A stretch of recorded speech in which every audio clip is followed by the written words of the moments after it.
Getting it in. Going live. And we got the intro. Okay. We ready. Okay. I'm ready.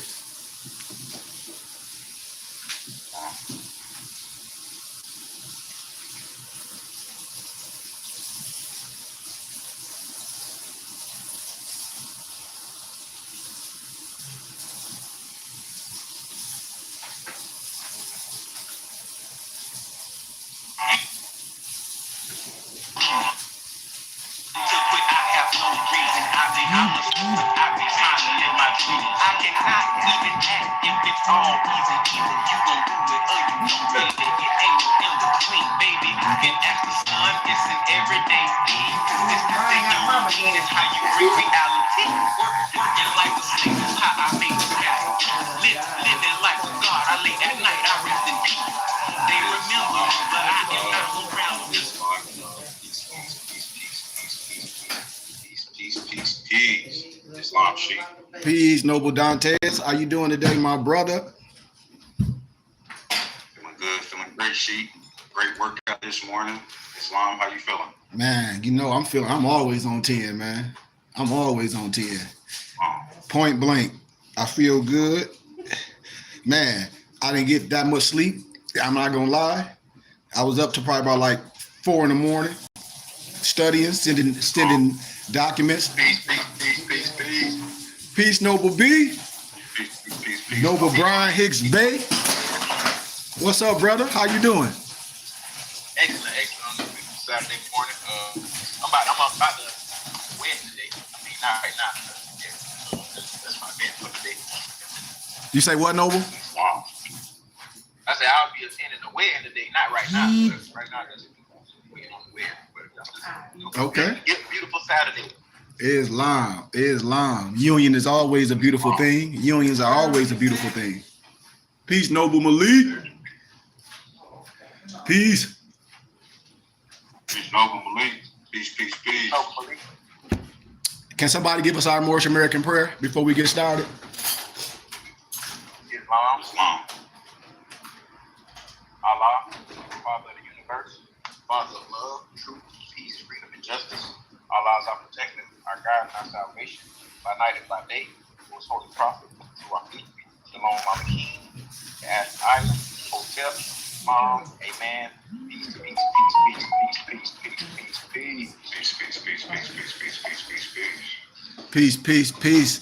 Peace. But I just want to clear up some things. Today is Saturday. It's our civics Adapt history class. So I always like to be matter factual. I never lead anyone into a burning house. But I tell a lot of mothers and sisters, we don't know how to read. I'm sorry. We don't know how to read. We can be looking at something and then try to make your own understanding. Try to arbitrarily explain something. And you can't do that. We're not in the arena of doing things because we like people. We do things that's right. And we don't entertain individuals or bull crap conversations. It's almost like when Larry Bird was trying to play Michael Jordan for his Big Mac. Larry Bird trying to play Michael Jordan for his Big Mac. Larry Bird is challenging Michael Jordan for his Big Mac. Larry Bird didn't have a Big Mac. Do you understand the analogy, what I'm saying, y'all? Islam. Michael Jordan had everything to lose. Come on. Larry Bird had everything. Come on. This is what I'll be telling you when you use your brain. Like, wait a minute, why am I even entertaining this? I don't know. So we're going to talk about some things, history, and clear some things up. You can put the shoe on the foot if you have the brain. Because all the stuff that's been promulgated since the COVID, when more science got popular to people, and I've been telling people from day one, is sovereign citizen, Roger Elvick, Paradigm Group, European militia, you going to jail. No one over here is no damn Consulate General of Morocco. No Negro over here is no Moroccan general. No Negro over here in the United States of America is no foreign national. That is some of the most crazy, idiotic stuff that can come out of anybody's mouth. Talk about you want to expatriate from the de facto government. Then when you do that, smart guy, you would be a domestic terrorist, foreign and abroad. These is facts. People around here playing a stupid game with individuals because we retarded. I have to talk about this. I see Moore's on TikTok with Fez on no disrespect, European pages, and they talking some Roger Elvick sovereign citizen stuff. And here you goofy Negroes on there talking about, ooh, I need that information. They just building a RICO case. I don't care what nobody say. You get on here with your stupid stuff, I'm gonna start calling your names out. My mother told me to be nice. I share my toys, but I'm gonna stop not sharing my toys with people. These people are on a domestic terrorist list. They talk about some counseling courts. Well, let me tell you what the real counseling courts say from academia. 1893. This, you see what this say? Counseling courts. Carroll Law School. Historical theses and dissertations collection. Historical Cornell Law School. Historical Cornell Law School. Not no mess, no Negroes. Just, oh, I'm gonna piece this together and piece this together because you think we stupid. Ain't no Negro over here in the United States is no consular general of no stupid Morocco. These Negroes grew up on 2100 Jackson Street. They ain't never left the city that they were born in. These Negroes don't have no dual citizenship. If you had dual citizenship, you would be a Bosnian American. Like I married one of my wife, one of her co-workers, a nurse. She was a Bosnian American. She had dual citizenship. Nobody on here got dual citizenship. You'll sit up on here and lie through your teeth. These Negroes grew up on 2100 Jackson Street. And they never left their city. So when they come with all this stuff, oh, I know this. You don't know nothing. Let me read the counselor courts for you. I'm gonna make this clear for all you Negroes that's criminals out here showing people how to be criminals on the internet. You making a police job very, very easily. Criminal. I'm not calling you no dirty more. I'm calling you a criminal. And it's premeditated. Why? Because they know what they doing. That's why. So watch this. The treaty between the United States and Morocco gives to the council of the former exclusive jurisdiction in disputes among the citizens of the United States, So now you ask the Negro, are you a citizen? They don't know. They don't even want to deal with civics because we just listen to people on the internet. But don't you know that feds can be a dust hat as well? It's the person that's under the feds that makes it wisdom. Put your butt in a corner, like Lil Jack Horner sat in the corner and put a fez on your head as a dunce hat, make you turn your goofy self around in the corner and count to 100 backwards. And in criminal cases, it is provided by the 21st article of the same treaty, which reads, if a citizen of the United States should kill or wound a Moor, or, I hope you know what or mean, on the contrary, if a Moor shall kill or wound a citizen of the United States, the law of the country takes place, and equal justice shall be rendered, the counsel assisting at the trial. And if any delinquent shall make his or her escape, the counsel shall not be answerable for him in any matter whatsoever. The treaty between the United States and Madagascar, entered into 1881, gives to the United States council's exclusive jurisdiction over disputes and offenses, either civil or criminal, committed among the citizens of the United States residing in Madagascar. And in this case, of all disputes and offenses, civil or criminal, committed by the citizens of the United States against the subjects of Madagascar, or vice versa, shall be investigated, tried, and adjudicated by mixed courts. There are in Madagascar mixed superiors and inferior courts. An appeal may be taken from the inferior courts to superior courts, where original jurisdiction is also exercised. I stop right there. That's why I be telling people, it's like, man, you're gonna go straight to jail. Don't pass go. You ain't even gonna collect $200. I be trying to tell y'all this, and grown people, I say, are y'all out here playing a stupid game?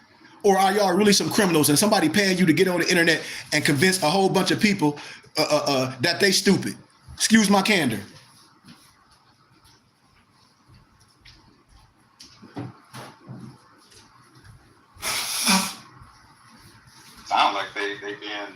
being instructed to teach people that they, you know, what you just said, the latter, stupid.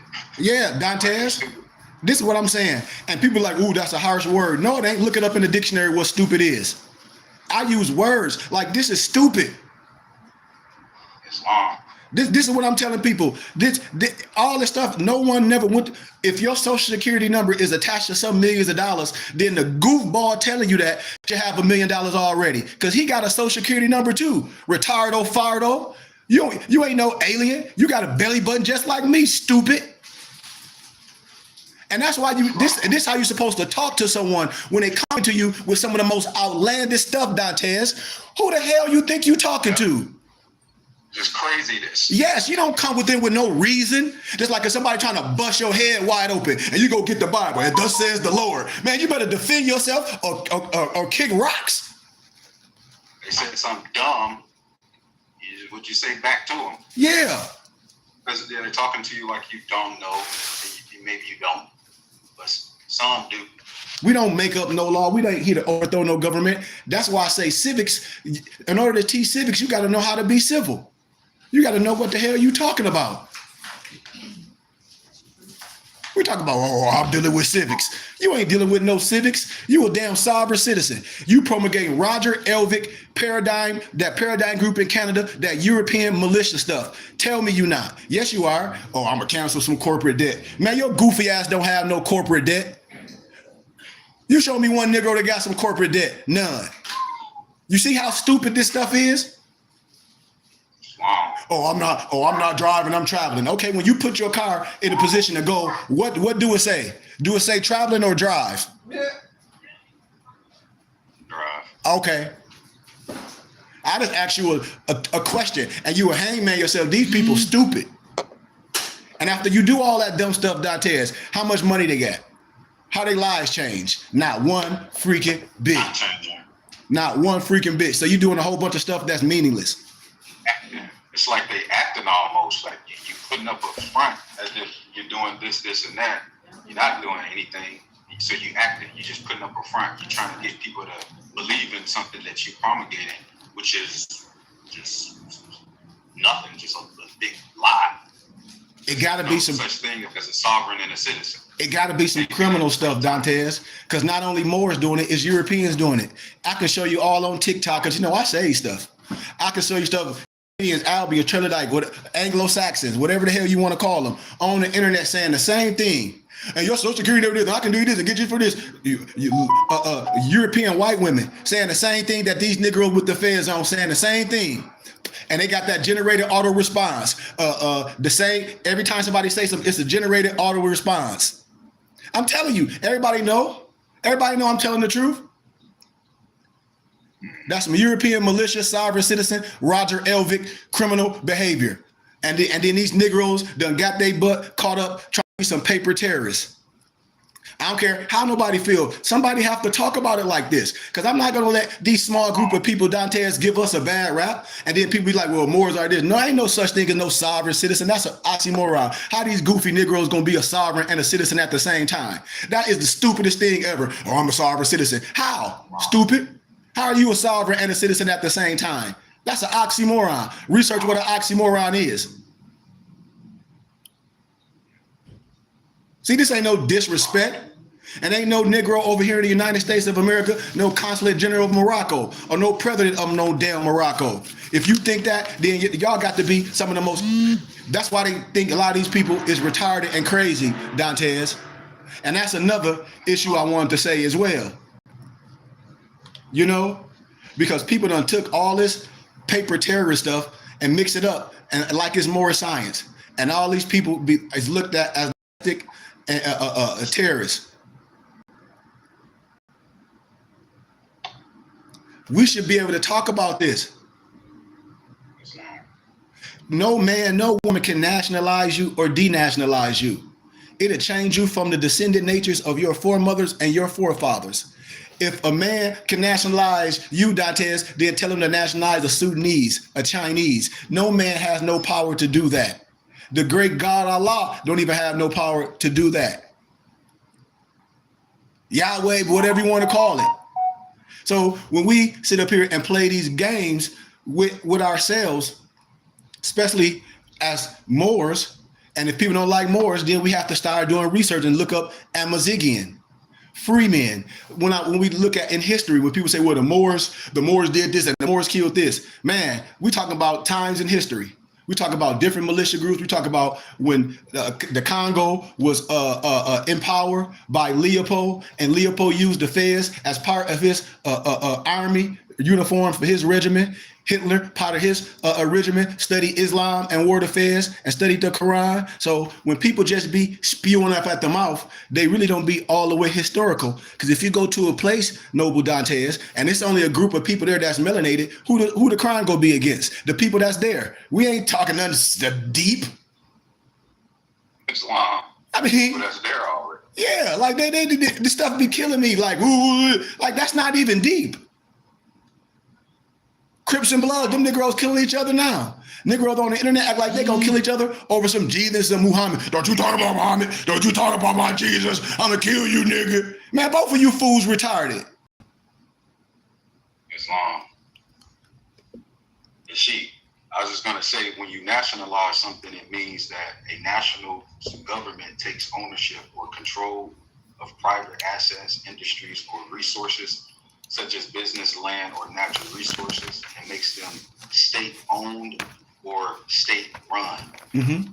And this transfer of ownership or control is often a response to, it could be maybe economic crisis, Mm-hmm. or a strategic, political, or economic, or for strategic, political, or economic reasons even. Mm-hmm.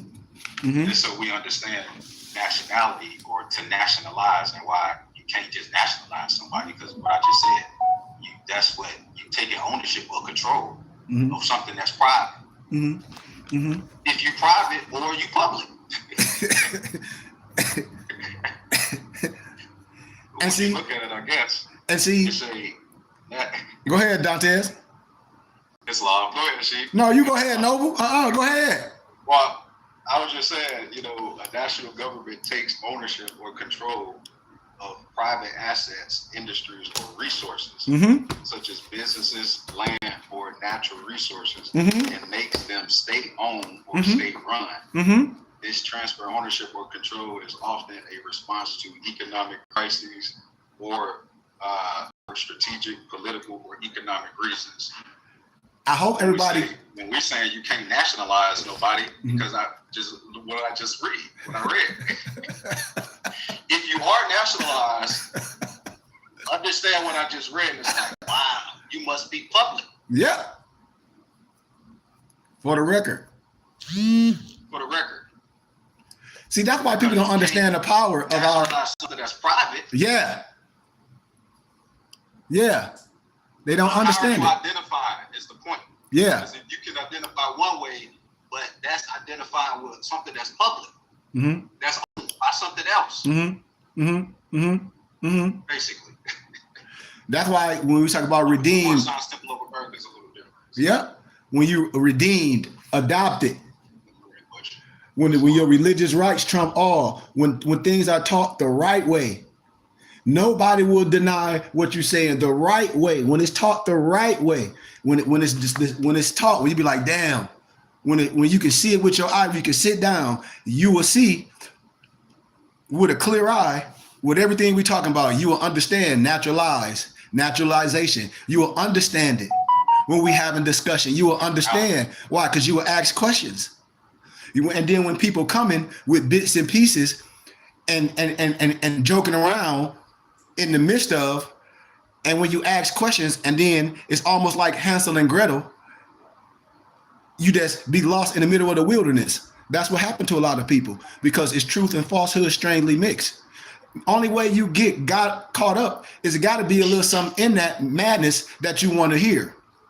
It's just like the rat poison. The rat not gonna go to the poison if it ain't something in there enticing to the rat, even though it's poison.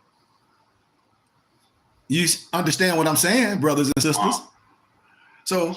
So when we talking, especially us as Moors, we have to defend it from the right way. I love Noble Drew Ali, but you was a Moor before the prophet. Before Noble Ali, you had Deuce Muhammad Ali that wrote papers and stuff. You had Abdul Hamid Solomon. You had the Mordine, Sheikh Bamboo Fall. It was Moors. Ancient people were Moors. And so when we talking about these things, how people try to say they can make you something, we already proved it from the letter from the CCRD that the 1099 is not no trust fund at the end of the rainbow. That's a religious affidavit. And everybody know I'm telling the truth. And you can get it official or unofficial if you pay a couple dollars. Why? Because it's for the public. Because it's for the public. And when people get on here and just be making stuff up, I don't care how young or how old they are, Dantes, that means they have a motive. And a motive is what? To lie to you. Because the truth is right in your face. 1099 is not no trust fund at the end of the rainbow. It's a religious affidavit. And it's available to everyone in a CCRD from the County Clerk Recorder of Deeds. And I have and if anybody want them, you can get it from us and put them in your file. You know, and I don't have to say names, but it was some of them older Moors that said they had the power to do this, to make Moorish American members, to make sheiks and all that stuff, to nationalize, aka make or denationalize any human is both a sin and a crime. It's both a sin and a crime. I just tell people that, I say, hey, don't no man have the power to do that. Well, I'm finna nationalize, I'm finna make this man, he finna nationalize me. What he finna do? What he finna nationalize you? What paper he finna give you, Noble Dantes? Some shit that he done, excuse my candor, some stuff that he went to Office Max and Staples and did, which don't mean nothing. You see, and people know it's the truth. You give these individuals all your information. Like, all right, we can't be crazy. We can't be crazy. But yes, we are. Yes, we are. We paper terrorists. I'm just making it plain, Dantes. Islam. We almost there. Paper terrorists. Yeah, paper terrorists. That's what brothers are. They are paper terrorists. I call them domestic terrorists, foreign and abroad. That's what they are. They don't even know it. No God, prophet, or man has the power to nationalize any man, woman, or child. And those that have taken away a man's true identity, those criminals. The practice gave the courts and outside world, y'all, the illusion that the Moorish Science Temple of America was a religion whose members under the tenets were nationalized with the name Moorish American and loaned to organizational marks of El and Bay. But this nationalization hoodwinking, Dantes, was never empowered or practiced by our prophet Noble Ali or any upright man. All that filing that paperwork, that ain't nothing we done. No man has the power to nationalize another man. This would change him from the descendant nature of his forefathers. Because if one can make, which we call nationalize, a Moorish American, then one can also make a Chinese or Irish or Sudanese at will. Ask them that. They'll run. They'll run. And we don't have to stay all the way in that, because we making a point when I say we everything. Even when we get to the main topic, white bylaw, even when I show people this. Because I remember a lecture that Dr.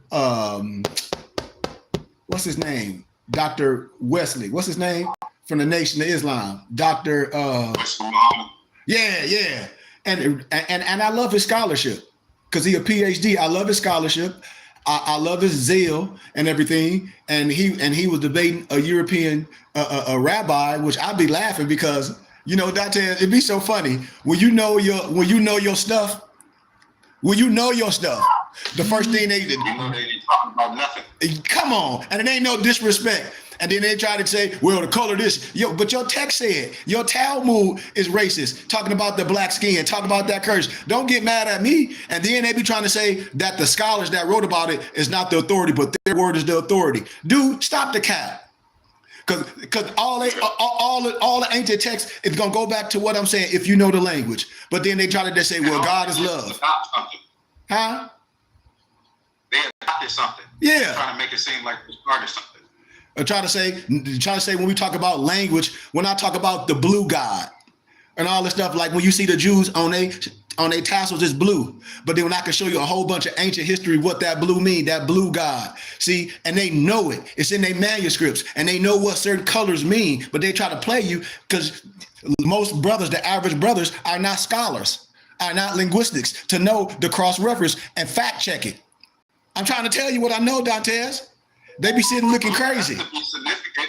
Huh? It has to be significant because I was saying, can you hear me? Yeah. The blue has to be significant because you're saying, even when you think of different, different Hindu religions and things. Ding, Dantes. Now you starting to put pieces together, Dantes. The blue god of Judaism. They know what color was the ticklet, the TEKHELET. See, we can start bringing things full circle. That's like when you get Peter Moon, the Montauk, when you see the blue people, when you look at the Avatar. See, a lot of stuff, and then you see those Moors or Muslims in a certain continent of Africa, and they trying to say they dark like that from the blue of their garments. Stop the cap. See, we can go all the way. I can use their history and their text to back up what I'm saying. And then the so-called rabbis be acting like they don't know what I'm talking about. Dantes, see, I'll just show them this right here.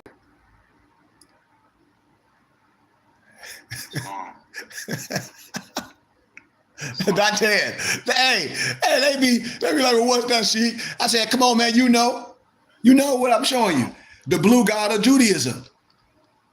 The rabbis know this. When I start breaking down rabbis, Rabbi Rabu dos Santos, Tetiera, people be knowing I'll be breaking down their science. The blue god of Judaism. The blue god of Judaism. That God that Jews worship is a blue as the Hindu god Shiva. Just like in the Bible, listen, man, that's why I love my Jewish brothers and sisters, because I can say, what God you talking about? Because in the Bible, they're talking about two gods. Jacob is Yakub in the Bible. You know that, right? I bet you the rabbis know what I'm talking about. I bet you they know what I'm talking about. See? The God that the Jews worship is blue as the Hindu god Shiva, the supreme being in Shaivism, the oldest sect within Hinduism. Like you were saying, Dantes, the ancient Hebrews were more similar to the modern day Hindus than Jews. They acknowledge the existence of deities other than the YHWH. I don't care how you pronounce it, Yahushua, Yahweh, whatever the hell you want to say, excuse my candor, whom Christians generally refer to as Yahweh. And like their neighbors, look to pantheon of gods and goddesses to satisfy their individual and collective needs. The principal deity, however, became and remained YHWH, whom they imagine as having anthropomorphic form.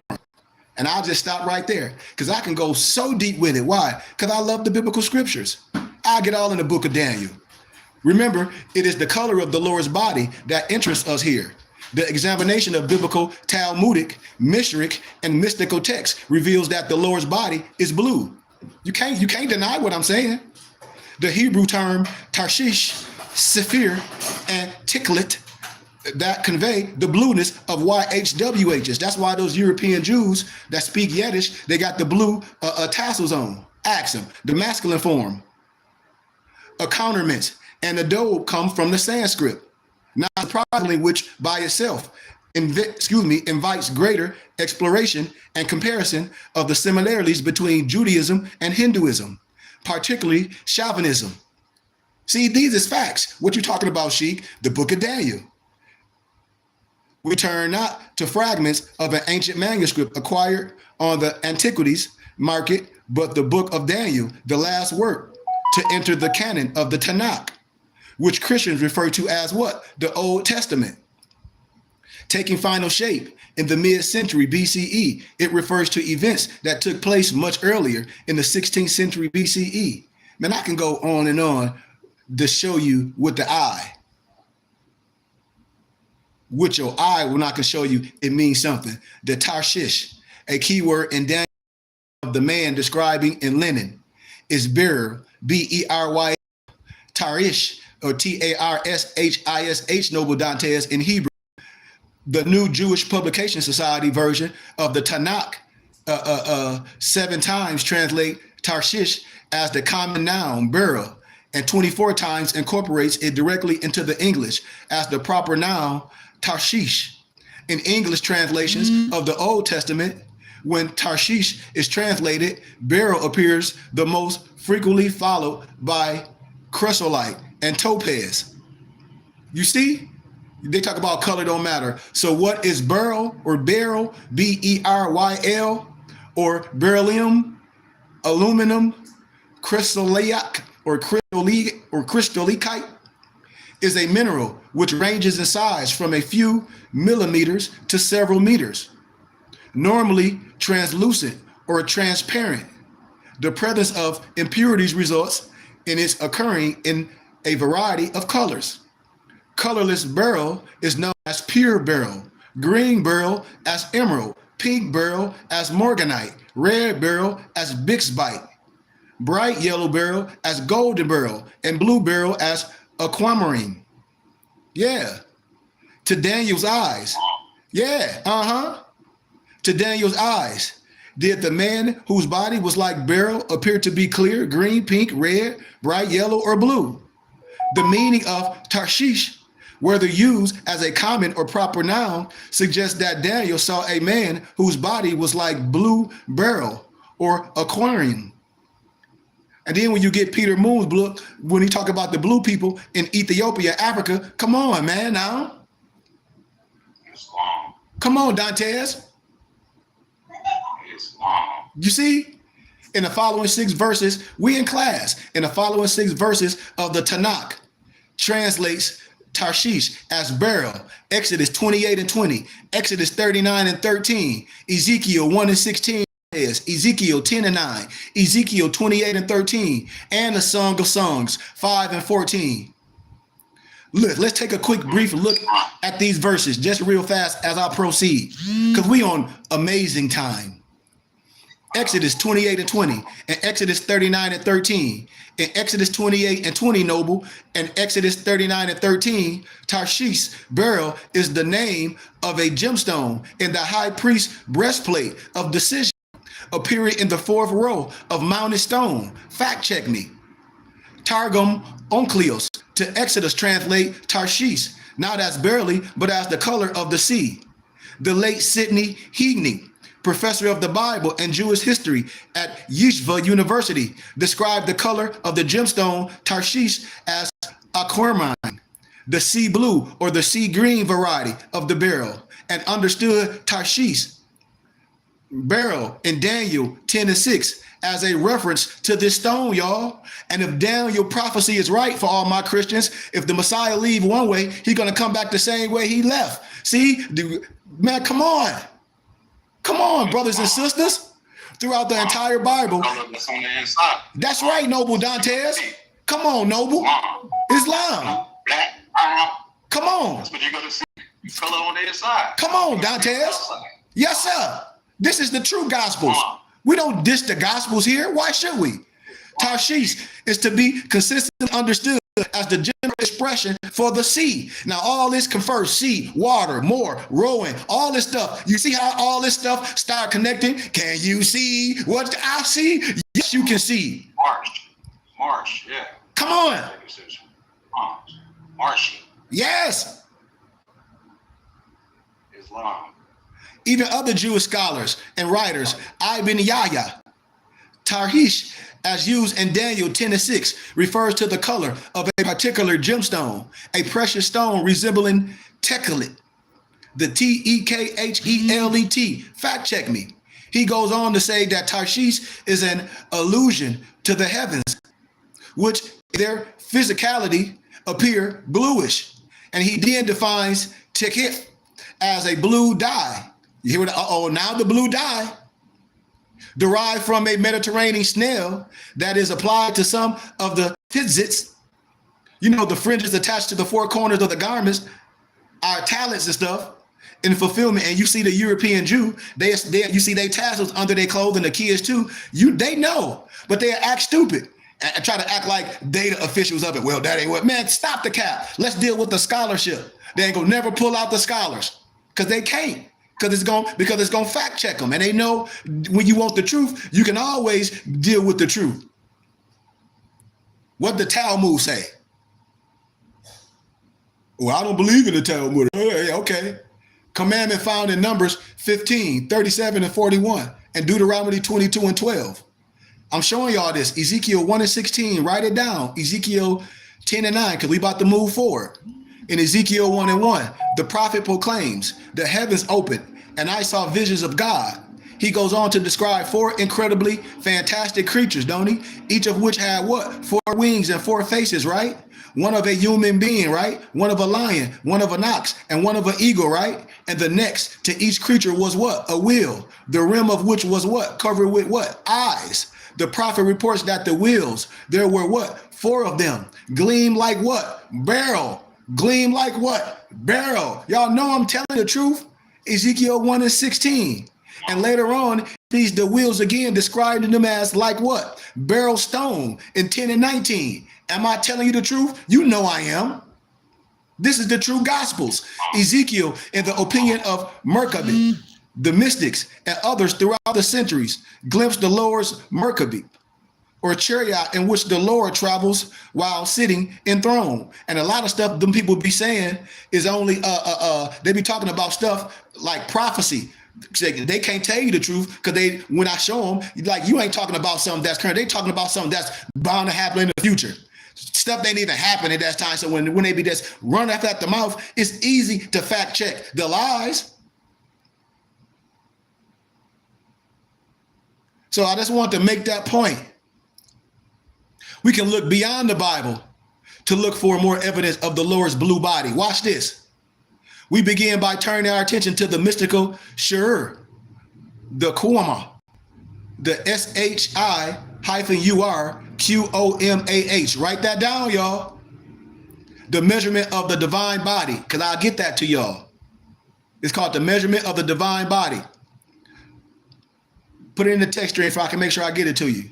Which more than likely was composed during the Gonic period in Babylonia between the 6th and the 7th centuries CE, drawing it part on what appears to be ancient sources materials. This work describes measures and the name parts of the Lord's body, 7 calculating the distance between various parts. When we talk about arm, leg, arm, head, when I can show you a mathematical equation, I can show you a mathematical equation with the YHW too. With the YHWH2, I can show you the same mathematical equation. How? I'm going to stand them both up. I'm trying to tell you. I'm going to stand them both up and they both going to symbolize and speak the same science. The Lord's body, through anatomically similar to a man's appearance, to be strikingly different. For example, the unidentified narrator who introduced the text says to the Lord, "You are fire." And Rabbi Akavav, who testifies to what Metatron told him about the Lord, says his height is 2 billion parsangs.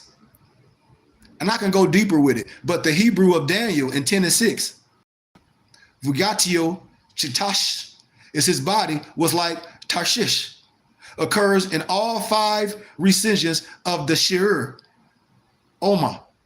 The authors of Daniel and the Shir Oma, by using the Hebrew term Tarshish to describe the Lord's body, are saying that the body of the Lord is blue. That's why I say I don't care what nobody say. A scholar, I can fact check everything. I can take you to the Anu list. I can take you to the all the books when they talked about the book of Enoch, in the Bible, all those things when they talk about, you'd be like, well, wait a minute.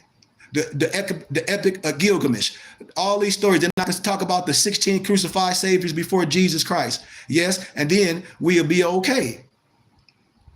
We can search more for the blue body by exploring the meaning of the Hebrew Saphir, S-A-P-I-R, Dantes, and Teketh, the T-E-K-H-E-L-E-T. 2 other blue terms in the NJPS version of the Tanakh. Saphir or sapphire appears 11 times. Saphir, S-A-P-I-R, aka sapphire, like Tarshish and beryl, is the name of a gemstone in the high priest's breastplate of decision, nobles, appearing in the second row of mounted stones, Exodus 28 and 18 and Exodus 39 and 11. This gemstone associates with the Lord, is even stronger in the Song of Songs, elsewhere in Exodus and in Ezekiel. I hope you follow me. In Song of Songs 5 and 14, sapphire, also like Tarshish, beryl is used to describe the body of the male character who Jewish commentators, as previously mentioned, have long recognized as the Lord. And the female character describes his belly as a tablet of ivory adorned with sapphire. In 5 and 14, they noted. In Exodus 24 and 10, noble, Moses, Aaron, Nadab, Abihu, and the 70 elders of Israel, they supposed to ascend to the mountain where they saw the God of Israel. In 24 and 10, and under his feet, the text tells us there was the likeness of a pavement of what? Sapphire. In 24 and 10, in Ezekiel 1 and 27, the prophet Ezekiel sees above the four fantastic creatures, right? The semblance of a throne, in appearance like what? Sapphire in 1 and 27.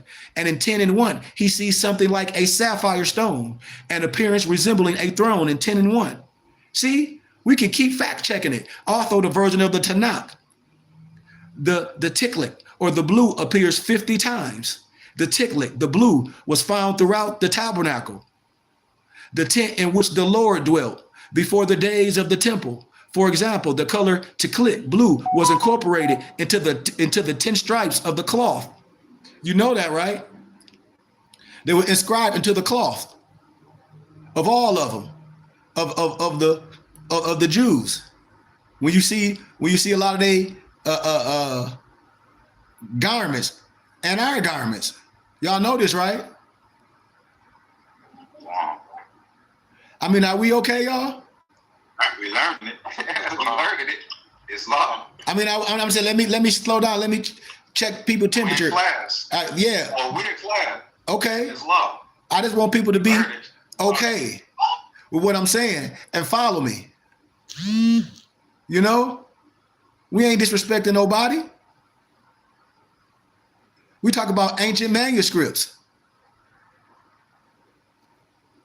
And the YHWH's masculine form, accoutrements, and ado come from Sanskrit, which by itself invites greater exploration and comparison of the similarities between Judaism and Hinduism, particularly Shaivism. You know?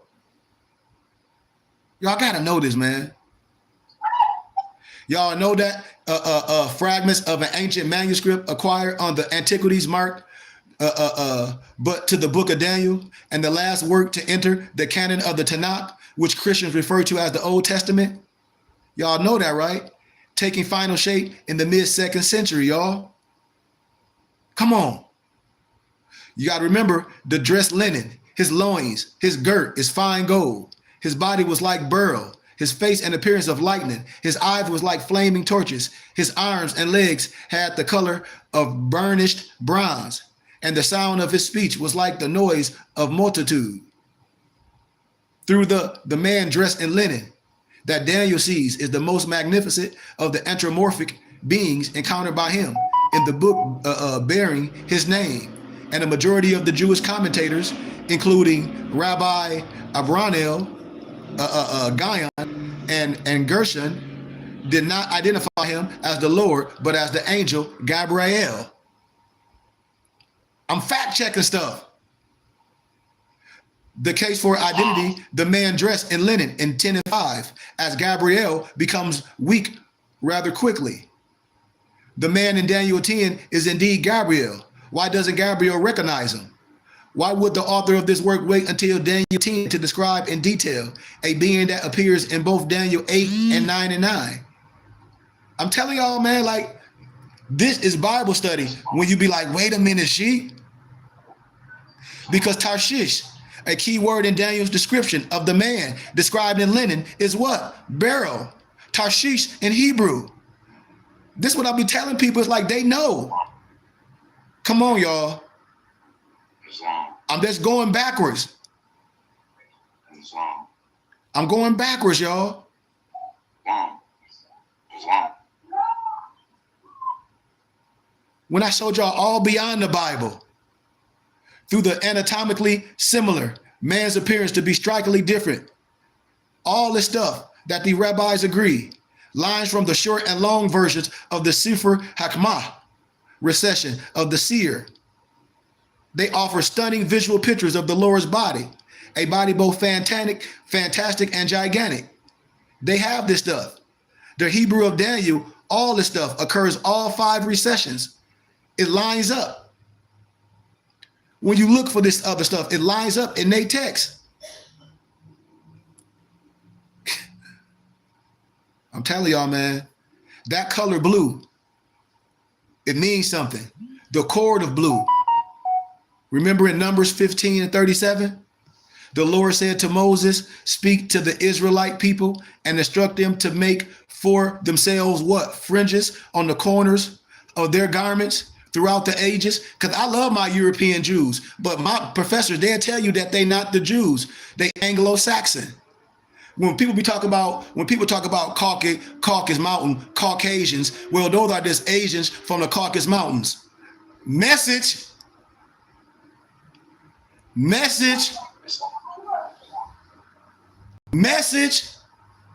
Could you repeat that sheet? I say, and I quote, that Caucasus Mountain stuff, Caucasian, come from Bloomberg. I said, Europeans, in Revelation 2 and 9, 3 and 9, where it said the Jews are not the real Jews, they're from the synagogue of Satan. My professors, that's European Masons, they'll tell you that it's talking about them because they Anglo-Saxon. Islam. That's what I just said. I don't care how nobody feel about what I'm saying. Islam. He's like, well, yeah, they Anglo-Saxon. He's like, we are the Revelation 2 and 9, 3 and 9. In that context, he said, yeah, but we Anglo-Saxon. He said they Caucasians, those are just Asians from the Caucasus Mountain. Caucasians. I mean, come on, we ain't stupid. Caucasians.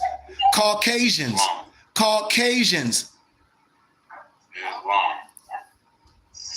Yep, Islam. It's right there. Islam. I mean, Islam. I'm trying to tell you, man. Nobody can be. They're just telling you about their history. Yeah. And then Islam. And then I showed y'all the document the white. Where it mean in what dictionary did I give y'all? Did I tell y'all what dictionary? That's the Anglo-Saxon dictionary. The Anglo-Saxon dictionary is in there. It's in the Anglo-Saxon dictionary. Look up how white is spelled. And then you give me an idea. And then I start teaching you. Going back, you'll be like, wait a damn minute, Sheik. Yeah. Uh-huh. Because I just said they Anglo-Saxon. So if Anglo-Saxon, they got a dictionary, I get my European professors, they'll be like, yes, it's no, you can't be mad.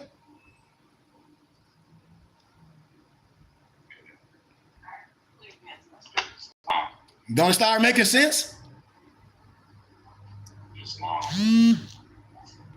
I could talk about all that blue and why they do this symbology, but that'll take me forever. Let's go to the next subject. We on great time. See, we in class today.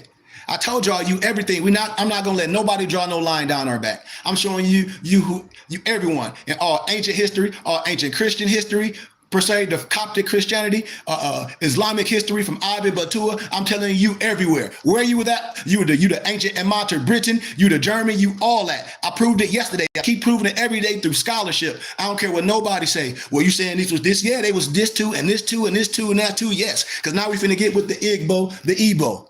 Now we finna get with the Igbo. Y'all see what I'm talking about? You see it right here in my hand. I'm coming with documents, scholarship. From no joke, they know what this is. They all know. All scholars, they know. All of them, they know. European scholars, they know, because one of the European Jews, rabbis went. Here you go right here. And look, and if you blow this up, he dressed like the tribal people. Dressed like what's my man name? Not Morgan Freeman, Forrest Whitaker. Because Forrest Whitaker is from the same tribe. And the European Jewish rabbi got on his native attire. I'm trying to tell you what I know. Y'all got this document, don't you, Dantes?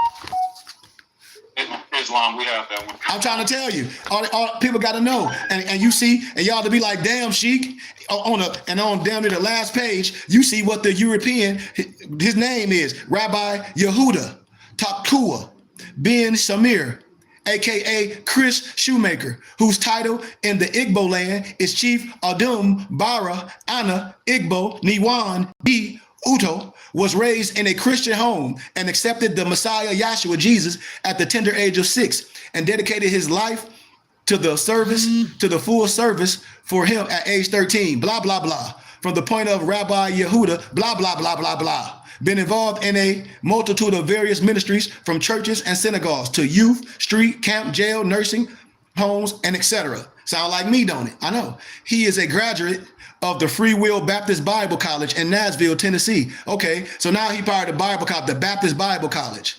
You see, I got a bachelor's degree in this and a master's degree from accredited universities in Nashville, Tennessee, and has received his BA in Bible and mission. I have my master's, and I got a bachelor's in business, and I got my doctor in IDMR. Had his Hataf Dam Brith Jewish conversion performed on him in 2004. Ben had mine. He was trained under the separate rabbis and ordained ordination Shemach and Nestashri Masonic rabbi by AD International in 2010. Rabbi Yehudi Takwu is an Israeli Igbo researcher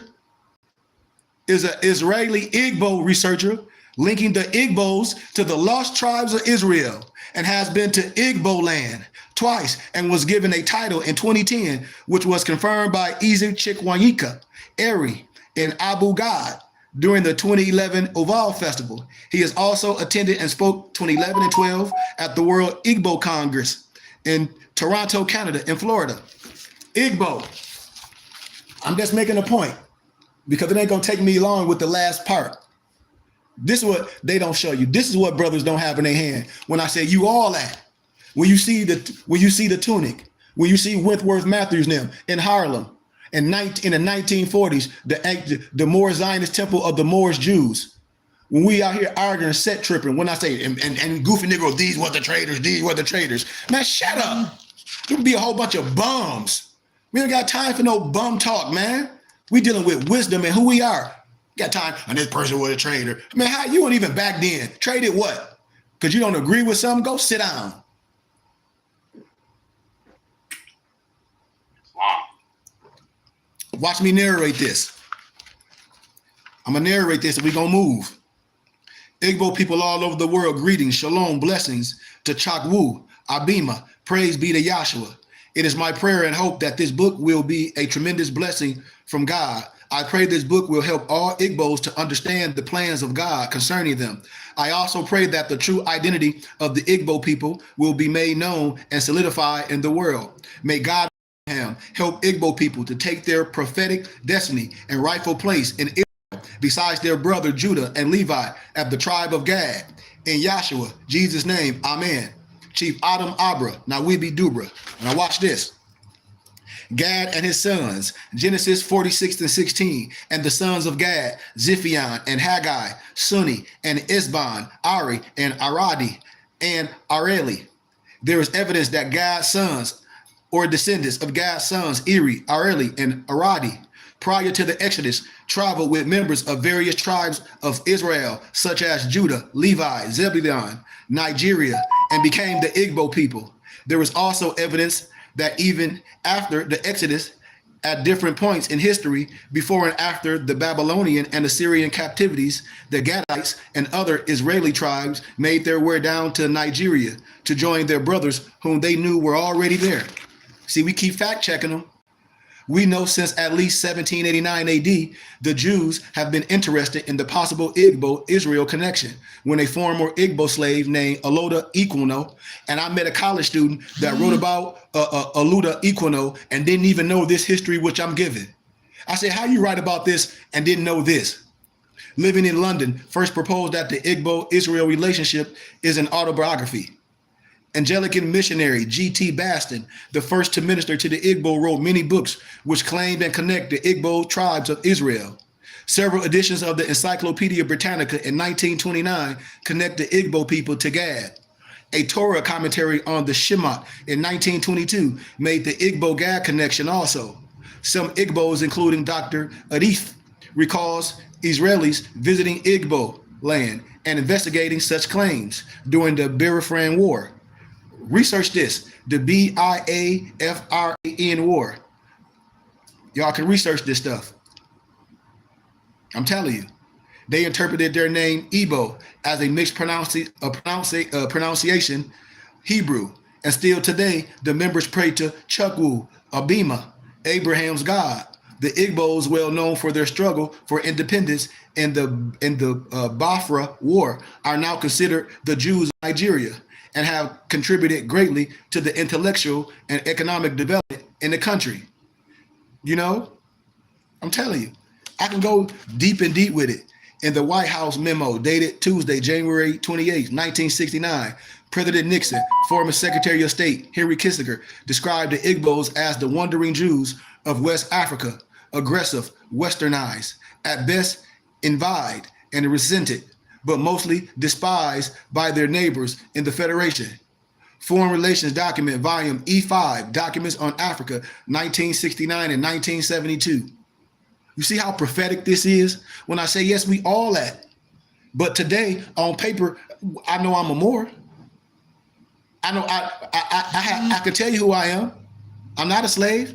You have the right.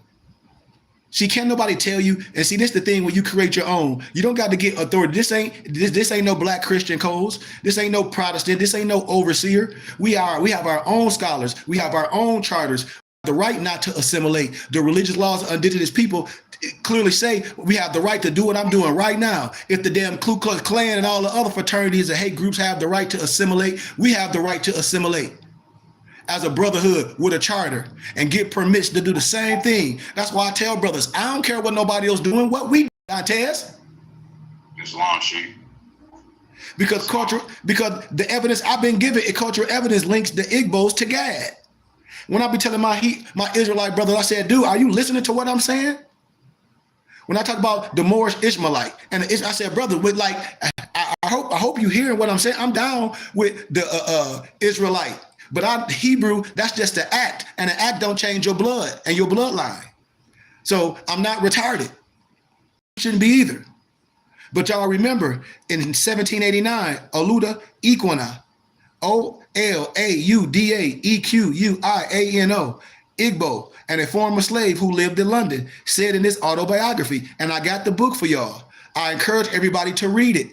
I encourage every college student to read it. If you got a son, a daughter, if anybody going to school, they need to read. Everything I'm telling you is eye-opening, and the professor is going to be in awe because they try to bury stuff in the shallow grave. But we know how to read today.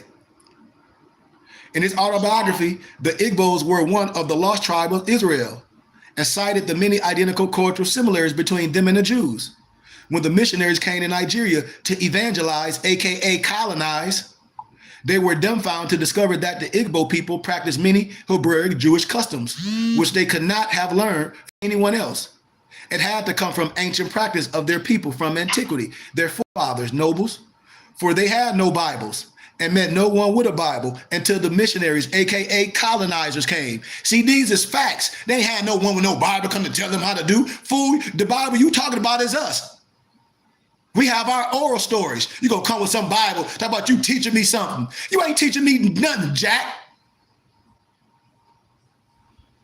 Islam. I mean it like this, man. We should be bold like this. We nigga gonna be arguing over some basketball or some LeBron James or something you don't have nothing to do with. Man, I'm bold like this.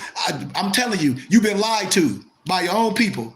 They found that the Igbos practiced eating an animal that met biblically clean requirements, as well as complete draining of blood from animals, as well as other laws concerning kosher, noble dantes, aka kosher animals. We already did this. We already had a concept of clean and unclean, acceptable and abominable, or taboo. We already had animal sacrifice, like unto the Levitical sacrifice system. We already had a belief in a supreme, all-powerful deity, Chakwu, above all deities. We already understood circumcision on the 8th day, as well as we already had the naming ceremony of the 8th-day-old child.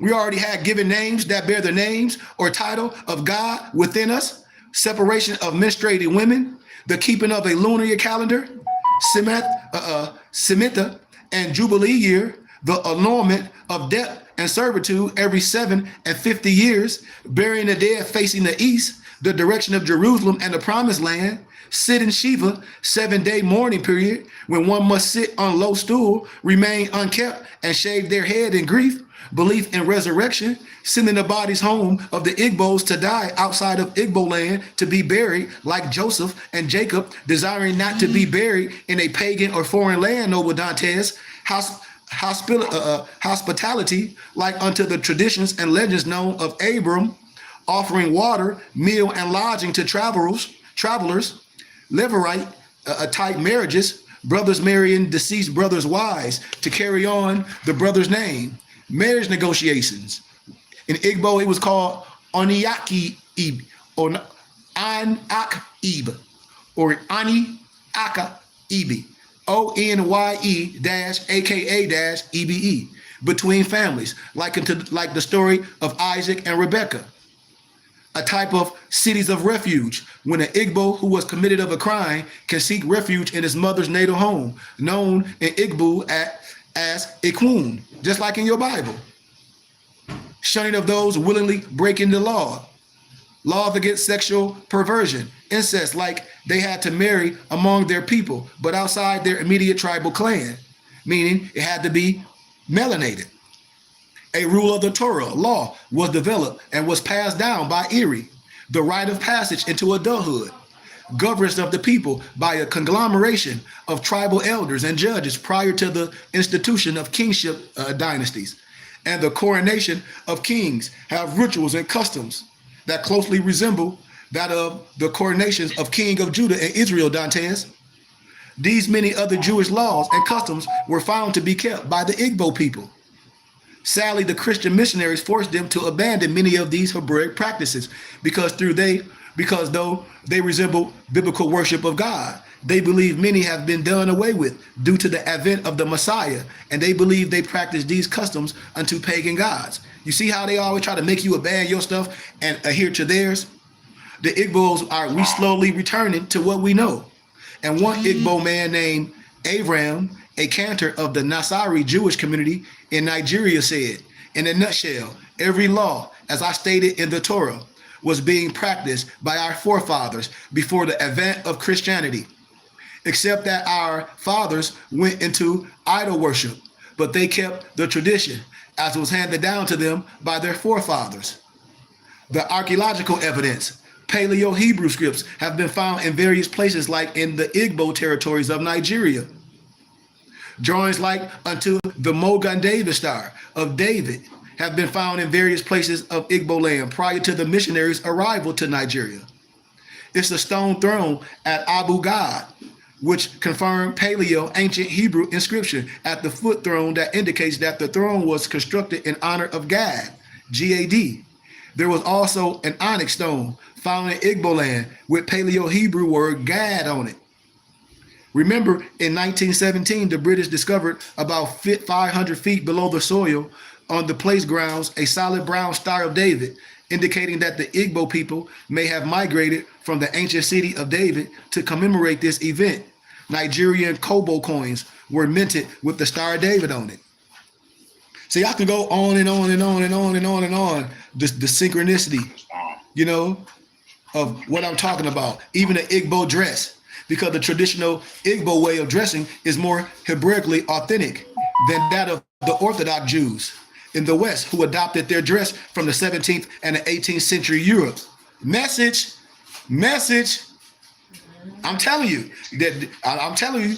I understand and encourage Igbos to reclaim their cultural dress as it's more authentic than the modern Jews today. The robes I like types Israelites used to wear in ancient times. The red chieftain cap and the red and black striped stocking cap served as one's kippah, or the yarmulke that the Jews wear, or the head coverings and the ojo, the fringed shawl of the Igbos carry the same weight and meaning as the Jewish talent. The prayer shawl, read in Numbers 15, 37 and 41. I'm going to keep sticking a fork in them. It's in your text. It's a book by Remy Iona, Remyilona, in the book The Igbos, the Jews in Africa. It's on page 73. It tells us that the Igbos have always worn a talent. Y'all be seeing my talent. I got a plethora of them, like garment, and have always worn caps. And that Igbo women, unlike those of other tribes, have always been very modest and covered themselves, specifically a chest with a wrap. Watch this linguistics. We almost where we need to be, y'all, because we teach it. We got to do this. Linguistics evidence, a linguistic culture evidence of Israel, Gad, Erie, Igbo connection is the names which people bear which honor God. So in Hebrew, titles of God, you got Yahweh, Yah, El, Elohim. In Igbo, you got names, titles of God, the CHI, the Chukwu, and the Chinik. I'm telling you, all this similarities is all the same. I just wanted to pinpoint that. Yeah, I don't want to stay too far in. I just want to pinpoint that little bit. These Europeans know what I be talking about. No disrespect, Albion Trilodite or Jews, because they go to Syria and study this.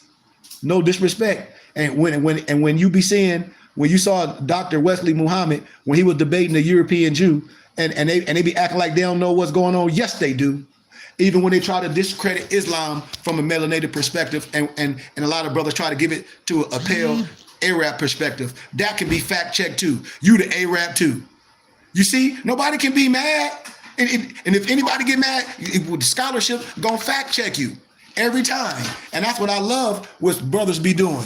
Just like this piece of science right here, they be mad about this. This is a gift. Anybody here, this is a gift. All people got to do is give small donations. I'll give you gifts. It's right here. It'd be right in your face. What you mean? And then all the ancient dictionaries tell you who the Arab is. Bertrand Thomas tell you who the ancient Arab is. You know? So, I hope people feel okay because we on good time. Pull up the white by law. We want to talk about that as we close. As we sum it up. We gonna sum this whole teaching up and we out of here. Because I don't think our brothers and sisters really read. I think we just want to argue and bark.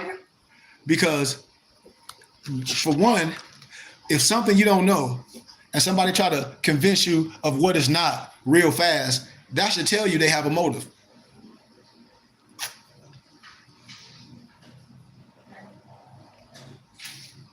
If you say you're a grand sheep and you say, okay, well, we're not black, we're not Negro, and that's your whole thing, okay, then what? What are you talking? Okay, so then what are you talking about? Because I ain't talking about no paper terror stuff. I'm talking about correcting a mistake. So if we can correct a mistake, what is the Declaration of Human Rights, Article 15? And we just paraphrase. You don't got to look it up. We know what it is. Everybody got a right of a nationality and a right to change it, right? And no one would be arbitrarily denied of a nationality and a right to change it. And the claim a child replaces the birth certificate. So if you know that, put a check by that. Okay. We know what the House Joint Resolution 75 is. You have the right to annex your L, your Bay, your Day, your L, all that. You have the right to do that. The law, yep, you sure do. Okay, check. Put a check by that. Boom. The religious rights of the indigenous people. You got the right to not assimilate. You got the right to have your own sheik. You got the right to have your own teachers. You got the right to use government platforms and all this to promulgate righteousness. You got the right. Yep. The religious rights of indigenous people. Yep. Says put a check. Boop. Okay. The SF 181 form. You crazy. I heard that. The SF 181 form, right? Pertaining to ethnicity. Okay, from a historical, when everybody talk about they deal with civics. Well, according to science and law, black means deaf. And black was never used to describe ethnicity in the first century. So if that's the case, when somebody put a form in front of your face and it's dealing with civics or asking you something, or we can try to say this is like the census or whatever, and then this says, well, say who you are and pick all who you are for the record, whatever, and you don't know what this is all about, We should. So I ask people, do they know and understand clearly what the SF-181 form consists of? Why? And if you don't understand it, you steady filling it out every time when you get a job, when you do anything, you just not even recognizing it. Every time you get somebody to put in and say, are you black or this and this and this? Anytime you get a job, fill out for insurance, anything, it have those things on there. Am I right? Islam, they sure do. Okay, so everybody say Islam when I'm saying something. I hope everybody don't act like we in some la-la land. I ain't talking to y'all, but I'm saying in general, people be knowing. I'll be like, wait a minute now. Like, what are we talking about? Right? Right. I mean, when you get a job, they're gonna ask you all of those questions once you apply for them. They want to know what do you know, who are you, how do you identify, that type of thing on those forms and different things too. The SF-181 form, job applications, different things. Yes. They ask you that question. Yes. Thank you, Dantes. And what do the average Negro fill out? Black, don't they? Tell the truth. Let's be honest. I'm talking or they think they smart. They'll make a box and put other, and you just voided the whole document because you don't know, because you don't understand. See? Right. They'll select black more than not black because that's what they identify as. Yes. And so we willingly do this. That's what I be saying. I be like, dude, how? By how we sign things. We have the right, like I said, you don't have to, you must prove it to everyone and yourself. Can't nobody tell you who you are, but you can correct a mistake. Watch this, y'all. I'm teaching. Watch this. Like, because all these documents, yes, they're good, but I'll trump it all. I'm teaching. Watch this. Your last name is your what, Dantes? Your coat of arms, right? Coat of arms. Your family crest. So if your last name, your coat of arms, you can annex your free national name to the name your mama gave you at birth. Annexation. You annex your name to the name your mama gave you at birth. Annexation. Timothy Drew, Noble Drew Ali. Noble Drew Ali didn't get rid of his last name. This ain't no Islam, Nation of Islam stuff. And we just put an X at the end of your name, like X marks the spot, like we some retardo fardos. My last name ain't no slave name. I just told you my last name is my coat of arms, my family crest. I'm not a slave. My family ain't no slaves. My family ain't come up here from no Africa. My family, I got all my history. My family been here in America, in Florida. My father gave me all the history. My great-grandfather was here. They was in Florida, had land. You know, they had land in Florida. Especially, I forget what other part of Florida. It was all melanated. It'll come to me. I got the documents. So when people talk about we all came from Africa, not my family. I'm sorry. Research it. Not my family. My family, I'm about to come from Florida. Own land. I know. I don't know the damn boat. Yeah. Some might have came over there, but they try to make you feel like your family, you can just do your own research on your own family. Yeah. You don't have to have nobody else tell you that your family is from another area, your family that tell you were from. Yes. And this what I be talking about. And then when I tell people the right, like when people just be honest, everybody that got a job, we willingly let these people do things for us. Why? Because we don't know our rights and we don't teach it across the stage. And that's why we don't have nothing in our communities. Why? Because we let a third party do everything for us. Think about it. We lazy. We can do everything on our own and we don't have to participate in their game. Why? If you do everything under your religious rights, which is legal and lawful, how? The Amish do it, the Mormon do it. That's how. And so if what I'm talking about, if we talk about all this Dantes, then we got to understand what is white by law. And we're not gonna read all in it, but let's just let's open it up a little bit. Let's read a little bit of the intro. And do you got any bullets in that stick out to you? Anybody that went over that? Because I heard I heard some brothers talking about this, a so-called sheik, and he like, well, you see, this ain't got nothing to do with us. And I'm like, well, do you have? Are you reading? Are you going over this, or are you just laughing and joking? Are you talking about nationalization or naturalization and white by law? When you ask them, what's your nationality? What's your race and what's your status? They'll be like, you ask them, are you free white? Pertaining to language, pertaining to things today, you start asking these brothers something and they won't have no answer. But they'll laugh and joke and just be rapping and talking about other people. And I say, see, that stuff goofy, y'all. That's some court jester stuff. Because if you educated, you should have a clear understanding of what this is all about and break it down for people. Because if you're saying, so what is your nationality? So what are you basing? Because I'm down with reparations too. But Negro, Black, and color and African Americans not getting reparations. So what are we, brother? When you say what your status is, because we all got a status. See, this is what I be telling people. It's like, you got a status, right? You should. Come on, like this is simple, and I think that's how they be over jumping. I said, dude, come on. So what are you then on paper? Somebody say, what's your ethnicity? What's your status? If they put all these things in front of you, what? So you telling me you gonna pick black? So if that form was in front of these so-called sheiks' face and they put in front of their face, what they gonna pick, Dantes? See, I told you these Negroes will lead you into a burning house because they gonna play around and say and laugh and it's like a Chester cat. And we gonna pick black. No, the hell we ain't, fool. Right. You see, Dantes? It's law.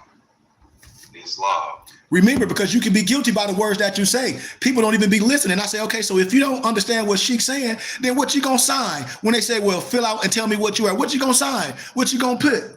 Because if you got Negro, Black, color, African American, for African booty scratcher, and then status, and then you got white, and then you say, well, that ain't me. I'm put black, or I'll put African booty scratcher.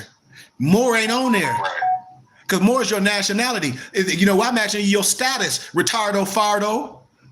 Only thing you gonna pick black, and this is what I be telling people. And I say, now you see, that's stupid. Right. I would, yeah. We pick what we identify as, and if we speak in status, white,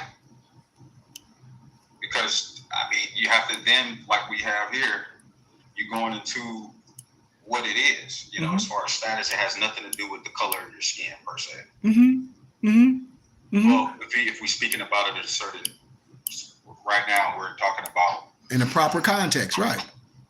In the proper context, white by law. Yes. And you were asking about, white by law. You Yeah. asked about the bullet points. I'm looking at just the first sentence. I'm having a hard because Congress in 1790 restricted naturalization to white persons, and then in a lot of these persons, that's also included things like institutions and things like that. Yep.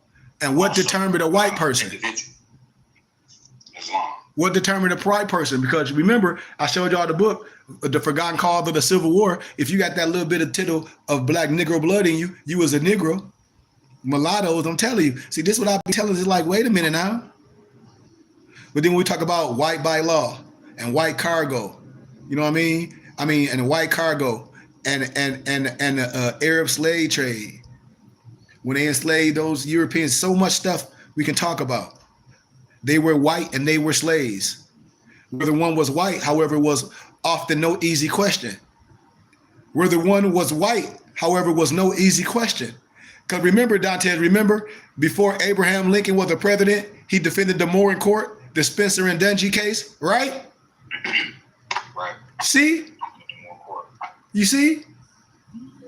So we want brothers and sisters to look at this and have a real conversation instead of people just laughing, skipping around. They're like, okay, well then, if something is put in front of you and say, fill out what pertain to you, your status, and you say this not you, and it got black, African American, and they got all the other stuff on there, and you say none of this pertain to you, what are you going to fill out, sir? Because it says check all pertaining to you. So if none of this pertaining to you, and you say this is talking about them, so on there you gonna pick black?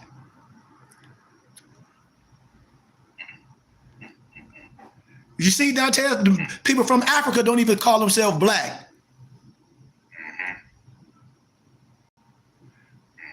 I mean, and people ain't going over this. You got to examine this with an eye, not play no games. You got to look at this with the eye, the racial prerequisite cases. You got to look at this whole thing with an eye, because the courts you saw didn't determine who you were. Just because someone was lighter or darker, it didn't. You have the Spencer and Dungy case proved this.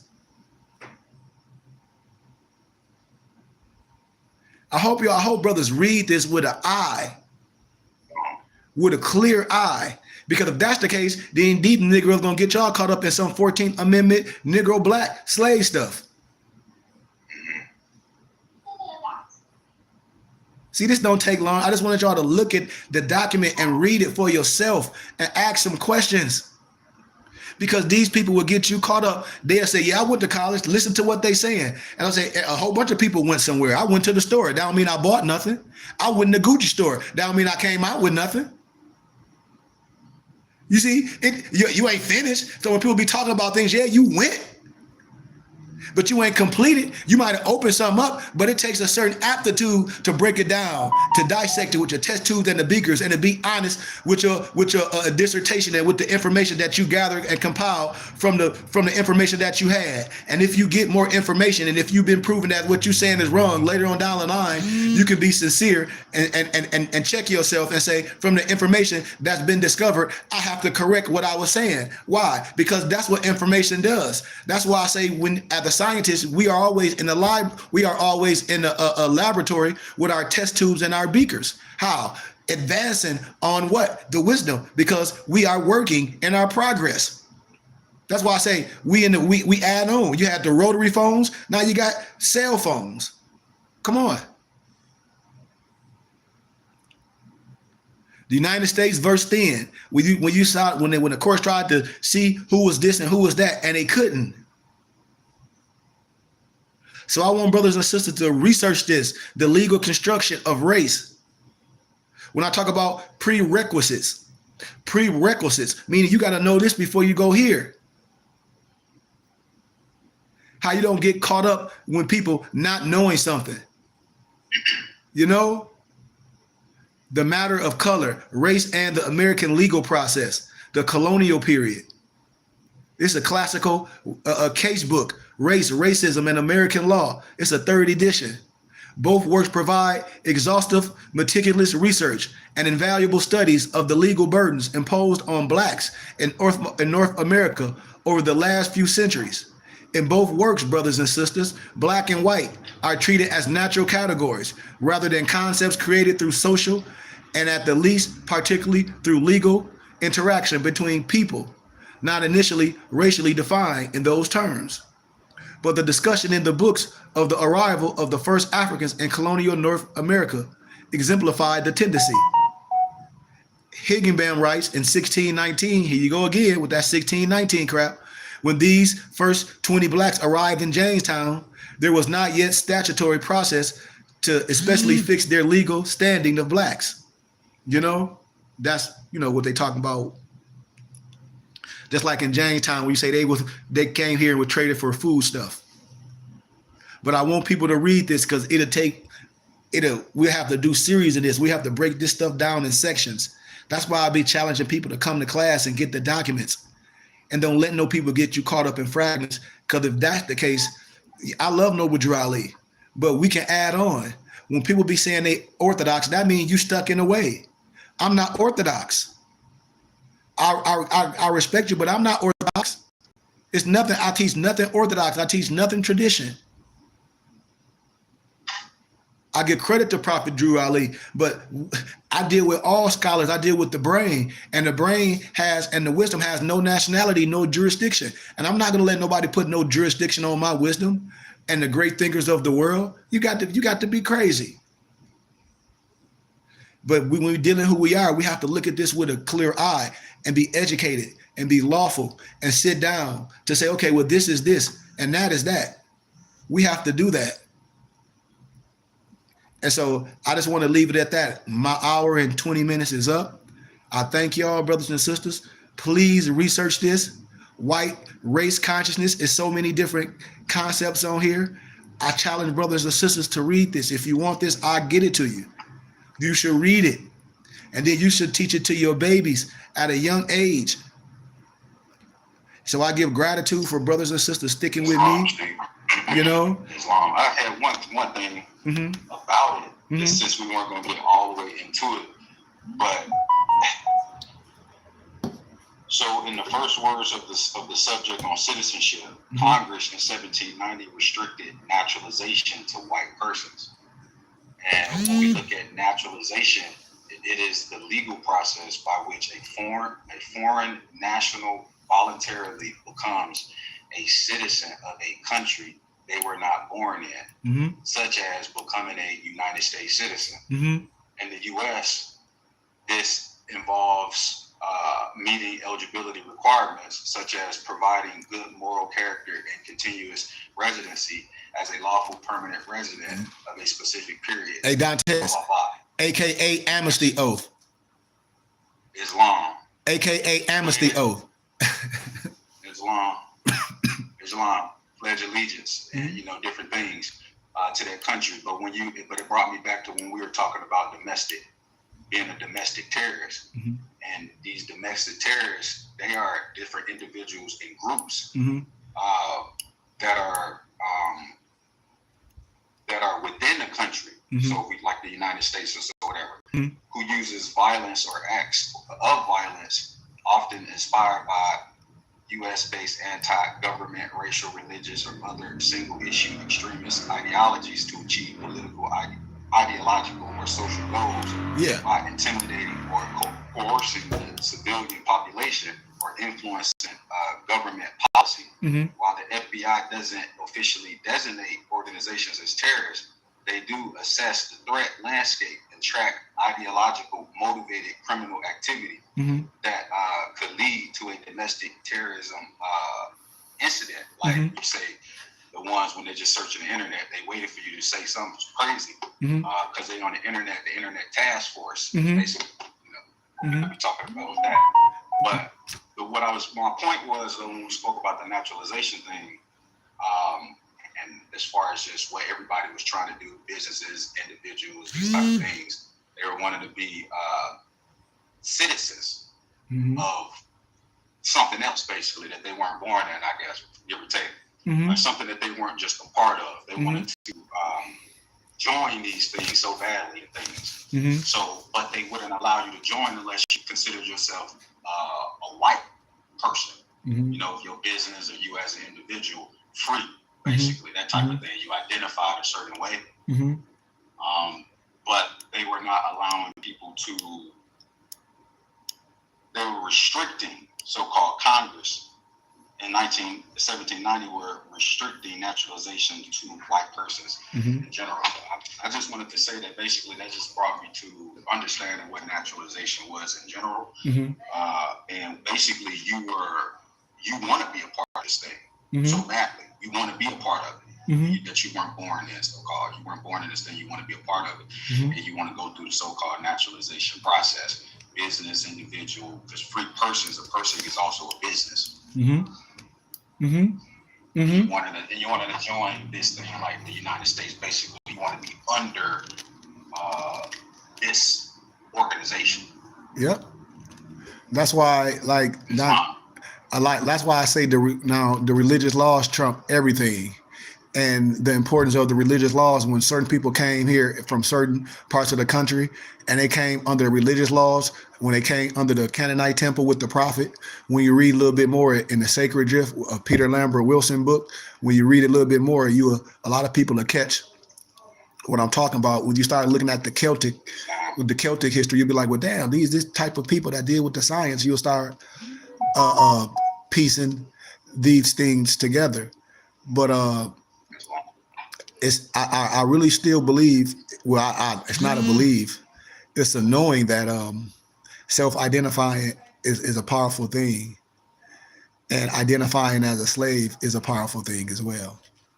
So, when we're dealing with this law, when we're dealing with who we are as a people, and especially in a court of law, ethnicity, I think we have to be matter factual, Dantes, and be careful. That's why I like having these ciphers, because when you can really tell if a person is really serious with their studies and not trying to give a religious or a Moorish perspective, but say, forget all the so-called Moorish stuff. Let's just do it the right way and say, well, brother, we should have a common denominator, and that's who we are as a people.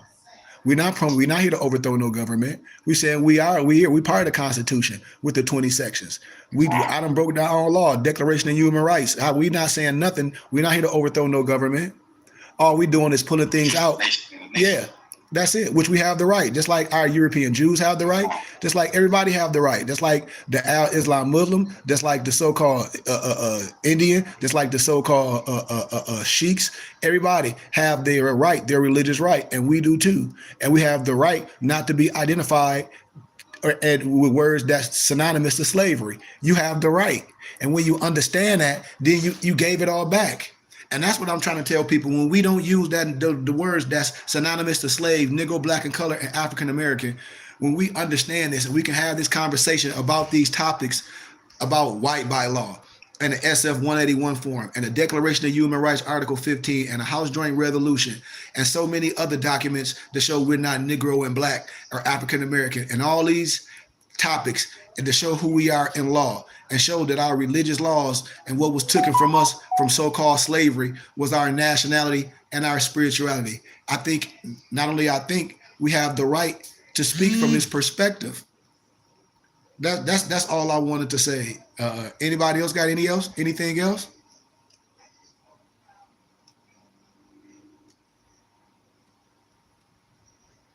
I don't think so. I think we lost Noble Dantes. But if anybody don't have, you say what, Moso? On illumination. Gratitude on the illumination and the importance of this topic. It'll always be relevant. Gratitude. And like I said, I got some other, like, I'm always going to give gifts after my builds. Like people, like I know Carlin was here last time and he was speaking of, talk about the Akashic records. I say, remember, as a mapping the guy is going to have the manuscripts and he can walk you through it. That's why when I tell people absolute power can corrupt you. And sometimes when people get that power and they try to use it so good for themselves that it mess them up, but I share everything. Why? Because I want to be surrounded by those that can be uplifted. I want to be surrounded by those that understand, that can see the importance of community, to see the importance of what we're trying to build here at the BBT, and show people that everyone ain't like what we think. We have some good people out here that have a mission, that sacrifice some things to do this, and we can use our own funds to do it. And I have all the literature that everybody talk about to build our own libraries. Like I saw a Beyonce sister, I don't know if it's true or not, Solange, and she's a millionaire, and they say she opened up an urban library. And here it is, I have a library. And you see the importance of this. I have millions of books and documents. That's why I'm saying the importance of this, and we need the people help. And I can give everybody a tax and receipt while we giving our money to Uncle Sam. But this is the Akashic records, for my brothers to study. I have everything to help us get to a level of where we need to be. Because as I leave y'all with this analogy, Michael Jordan had the Big Mac. Larry Bird didn't have nothing, but Larry Bird wanted to play Michael Jordan for his Big Mac.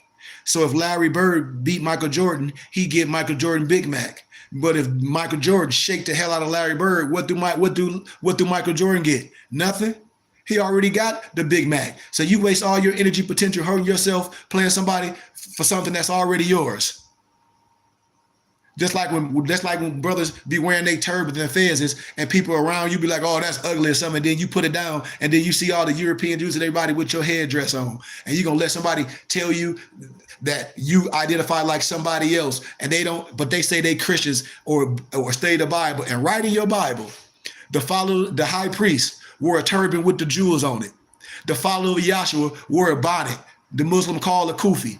They wore a tunic, cotton or silk, with the fringes, with them all embroidery, Dantes. So what they talking about? See? You see? It ain't nothing nobody can say. When they see you, they say, oh, Dantes, that's a Muslim. No, Dantes understand he's under the triple rose. He from the tribe of Judah, lineage of David by blood. The high priest wore a turban with the jewel on it. Dantes is a high priest. When he wears it's a bonnet or a yarmulke, whatever the hell you want to call it. When he want to wear his native garments, cotton or silk, those his native garments. What we talking about? He ain't dressed like no Muslim. You get the lexicon and all that dress I'll show you with the sash and a girdle. You will be seeing Dantes. See? You see how easy we can clear this up? So be proud, my brothers and sisters. Be proud of who you are. Connect yourself to all history. The hairdress that you want to wear is yours. You have the right to wear the hairdress because the copy copied you. And if a person want to say you an Arab, okay, well, yeah, you are the ancient Arab, A-R-A-P, based off history. Yes, you are. Pertaining to all the European writers in the history, yes. Yes, you are the ancient Arab. From Bertrand Thomas to Vladimir Dale, his dictionary, yep. Stick a fork in them, so it ain't nothing nobody else can say. You are the Igbo. You are the Jew, the ancient Jew. You are him. You all that. See, brothers and sisters, we ain't on nobody's side. This is the last piece. You see that? The real Indian is the Negro, the Blackamoor, and the Nation of Islam, they had this stuff. They all had what I'm telling y'all. So I just want to tell people that wisdom is going to get us where we need to be. Education, not no spookism, not no mystery God. Real history, real education, real economics, understanding that we're tax exempt for the federal government and what we can do with our finances and build our infrastructure. Loving each other, because the biblical scriptures all say the same thing. We just caught up in mistranslation, and we all look the same. That's the problem with us as a people. We cannot let people draw a line down our back anymore, brothers. You the Ishmaelite, the Moors, all that. We all brothers and sisters. And once we unite and fight for what's right, because we got together, however that goes, self-destruction. You know, we headed for self-destruction, man. I mean, for real. And now we on some religious genocide. With each other, y'all. So I just tell my brothers and sisters, man, to seek in your heart something bigger than yourself. Let's study a little bit more. Let's come together. Let's share this history. And let's teach more. If anybody got any more questions, please send them to us so we can ask questions, because I want people to start asking questions before I can answer questions. Don't be afraid. And I'm not going to tell nobody what I know. I'm going to give you everything that can be proven. And we move in that fashion. So once again, I give y'all gratitude. Thank y'all for your time. Thank everyone for that give donations. Thank you, man. I love y'all, man. If anybody got nothing else, Dantes, can you give us our Moorish American prayer and take us out, please? Islam, Sheikh, Islam, Pride, Islam, all of our folks who tapped in on all of our social media platforms today. If you did appreciate and enjoy the teachings, and if you learned something, be sure to donate. We do have a Temple Zelle account at 602-473-8767 at the bottom of the screen. And also you can visit our BBT website, our Temple website at bbtsciencetemple.com. And of course, you can subscribe to the BBT Science Temple YouTube page and Facebook. And if you're interested in life by law, any of the wisdom that she covered today, went over, please email our temple email at burningbushtabernacle.ts@gmail.com. Again, and that's for all book inquiries and questions. mypdfbooks.com. That's books with Z, bindthebooks.com for all book inquiries in the email. Islam again, Sheikh, for the teachings today. Gratitude to you. Honors and gratitude. Honors and gratitude to y'all, man. And thank you, brother, for taking time today. Islam. Hit us with our map. Allah, the Father of the universe, the Father of love, truth, peace, freedom, and justice. Allah is our protector, our guide, and our salvation, by night and by day, through his holy prophet, through True Ali. Shalom Aleichem, Ayah Esha Ayah. Islam, amen. Peace, light, and illumination. Islam.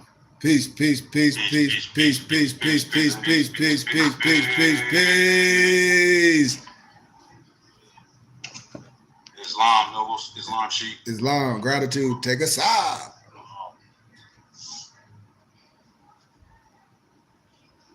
I'm a spirit speaking, truth seeking, knowledge seeking.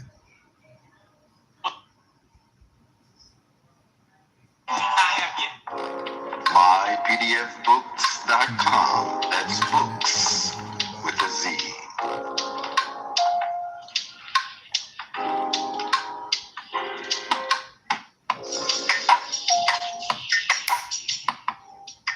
Once Once again, this broadcast has been brought to you by mypdfbooks.com. That's books with a Z, where reading runs the mental. Also brought to you by mindedbooks.com, where treasures are found. Be sure to get all of your teas at My Son's Teas, the tea of teas, divinely prepared at herbsofmyaunt.com. Be sure to check out all of those musical stylings by Brian Hicks Spade at bhspademusic.com. For your everyday items and religious regalia, be sure to check out morrishaberdasher.com. And for that everyday especial Morris drip, be sure to check out morsachi.com. And all of these companies are powered by ALO Design Pros. Design your online business strategy today. No such thing as failure, baby. Don't you think you major? You can't be thinking minor when you need to be thinking major. They made you think they saved you, but they can't nobody save you. And That's my shit. That's my jam, man. Peace. Love y'all, brothers, man. See y'all tomorrow in the morning for workout. And then see y'all for Sunday school tomorrow. Peace and love. You can't be in your mind, girl. You need to